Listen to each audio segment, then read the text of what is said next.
I tried to hurry to the hospital where he was being transported, but the police officer stared at me with a suspicious expression and stopped me. What's going on? Please let me go to the hospital, quickly. Ma'am, what were you doing before you got here? Huh? It's a formal question. Isn't it an accident? Is it? Why do you think that? Why am I being suspected? It's frustrating at a time like this. Formal questions are the one you ask during an investigation, right? You're asking for an alibi, aren't you? It's obvious. My father was a police officer, you know. Anyway, please let me go to the hospital. Quickly. Please. I am Sandra. I met my husband Kelvin through mutual friends. We've been married for 3 years now and have been blessed with a child, living happy days. We both work and we leave our son at a daycare, raising him together. I am very grateful to my husband. I believed that we would continue to live happily like this. But a year ago, while we built a new house, an unexpected trouble arose. The troublemaker was my mother-in-law. Our relationship had been such that we only met once every few months. To be honest, I thought we could visit her more often, but my husband didn't like that. He didn't explain, and I didn't pursue it.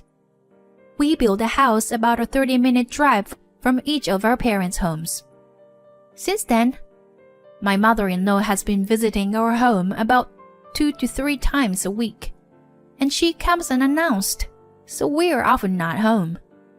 She should know that, but she still complains over the phone. Hey, I went to your home today, but no one was there. You should be home when I come over. I can't take off whenever I want. You are a daughter-in-law. You should adjust to my schedule. And about my grandson, why does he have to go to daycare from such a young age? Our family has both parents working, so we've been relying on daycare since our child Kobe was 1 year old. My mother-in-law doesn't like that. If you quit your job, there won't be any problems. It's negligent parenting to send such a young child to daycare like that. Here she goes again. I really wish she would just leave us alone. I had no idea she would be so meddlesome in our family's affairs. We only met twice before, for the pre-wedding greetings and the wedding ceremony. At the time, my mother-in-law seemed to be wearing a mask. Now she is transformed into nothing but a nuisance. And this house? I don't know about it. There were better lots of land available if you were going to build a new house. Why didn't you consult with me at all? Huh? But Kelvin and I made the decision together. I'm Kelvin's mother. It's only natural for you to run things by me, right? Huh? I think it's normal to watch over, but controlling their children is wrong. But saying something like that only adds fuel to the fire. I just let my unknowing mother-in-law's words go in one ear and out the other. Sandra, are you listening to me? Her stories go on, so I occasionally put my smartphone on the desk and start preparing dinner or something. Once she's finished venting, she hangs up, so I just wait for that. The phone calls are really annoying, but I can just pretend to listen, so it's not that big of a deal.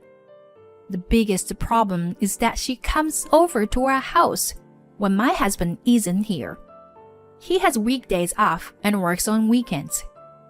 Knowing this, she still shows up to our house on Saturday mornings. Of course, if I were alone, I would definitely pretend not to be home. But my little son reacts whenever the intercom rings. Oh, Kobe, you're so cute like your daddy. As soon as she opens the door, my mother-in-law clung to her grandson. I'm told that I look like mommy. That's not true. Kobe, you have distinct features. This face belongs to your daddy. As my son says, people, other than my mother-in-law, say we are spitting images of each other. However, my mother-in-law doesn't want to admit it and denies it with all her might. Kobe, I have a souvenir for you today. I don't want it. Why not? Grandma chose it carefully, thinking that Kobe would be happy with it. Now, which one should we play with today? I don't think that souvenir being something a 3-year-old would enjoy. Thank you. I appreciate it. However, but I think it's a bit too early for this. So I'll wait until he's a bit older to use it. The thing that my mother-in-law lined up on the table were workbook sets for math and foreign languages. They were too difficult for toddlers and were at the level of elementary school students. Mom, can I play with Lego? Of course you can, honey. My son began to play with the toys in the room next to the living room. My mother-in-law didn't like it. Or rather, it was always like this, so I wanted her to learn something. I wonder who he takes after. My mother-in-law came to the kitchen and whispered complaints to my son. He's only 3 years old, you know? So it's too much for him to do elementary school stuff. So I'll let him use them when he's old enough to be that target age. You know, when Kelvin was about the same age, he was working on workbooks like that. Is that what he wanted? You know, it's a parent's duty to guide them. Well, there's some truth to that. Did your husband agree with that too? Her husband passed away when my husband was a teenager, so I had never met him. My husband often told me stories about his memories with his father, but he rarely spoke about his mother. Oh, he used to say that when children are young, it's best for them to do what they like. Oh, if you were still alive, you would have surely stopped this mother-in-law's rampage. I thought about my late father-in-law. But whether you become an excellent person or not is up to the parents. I think my husband is normal in a good way. He didn't graduate from any outstanding university, and he is just an ordinary person. If my mother-in-law's philosophy holds true, that my husband became an ordinary person as a result of her gifted education. By the way, I haven't received any gifted education from my parents. However, my high school was a local prestigious school, and my university was also considered to be in the top tier. My mother-in-law's theory has some truth to it, but I wonder if she was able to provide a stress-free study environment for her children.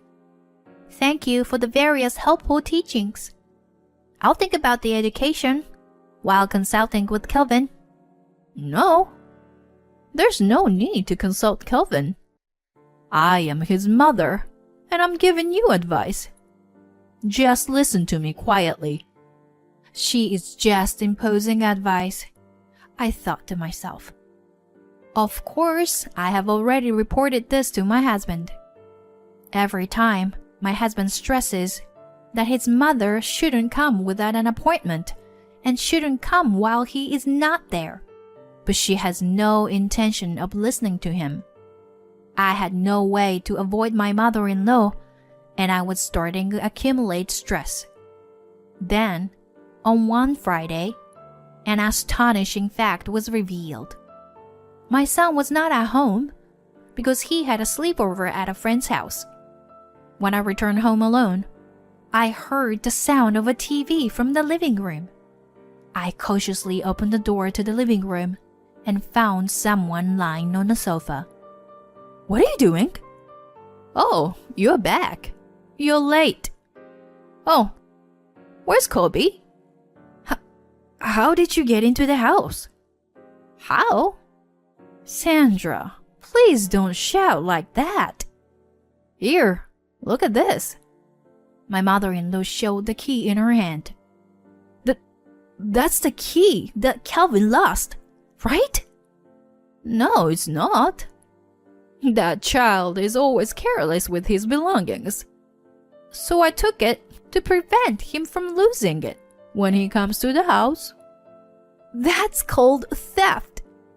What are you talking about? I only took care of it. You really don't know how to speak properly. I wonder what Calvin liked about this woman. He must have been brainwashed. I have to wake him up. Anyway, where's Kobe? Huh? He's staying over at his friend's house today. Oh, I see. Are you picking him up tomorrow? Yeah, but you're the one picking him up, right? Calvin works on weekends, right? Can you please return the key now? Don't you notice anything when you look around the house? I even cleaned the house while you were away. That's not all. Your car was dirty, so I washed it for you. And you didn't even say thank you. I'm sorry, but it's bad manners to enter someone's house without permission while they're away. I will report this to Calvin. You always tell Calvin everything, don't you? Because of that, he's always mad at me. You're such a useless wife who only causes trouble. Please return the key, quickly. I will return it without you telling me. You're such an annoying daughter-in-law. Goodbye. For my mother-in-law, she was surprisingly quiet and left easily today. I'm sure she did something wrong. I searched every corner of the house. Embarrassingly, I only clean with a vacuum cleaner once a day, so there was a slight buildup of dust in the corners. It seems like my mother-in-law hasn't cleaned. I wonder why. If nothing happened in the house, then what about the car? I checked every nook and cranny of the car, but there was no sign of anything having been done. What was she trying to do? At the time, I couldn't understand what her twisted ideology. And the next day, the incident occurred. That day, my husband took a half day off to pick up her son from a sleepover and got into the car. Our friend's house was only 5-minute drive away, but after 40 minutes, they hadn't returned. Did my son ask to go to the supermarket to buy snacks? But my husband is the type to keep in touch frequently if plans change. Did something happen? When I picked up my phone, I received a message from a mom friend saying that my husband still hadn't come to pick up our son. My heart was beating faster and faster. I asked her to take care of my son for a while, and I rode my bike to our friend's house. When I turned the corner, I saw a police car. The light on the wagon car's display board said accident. And my car, with the crashed front, was surrounded by police vehicles. I spoke to the police officer in a daze.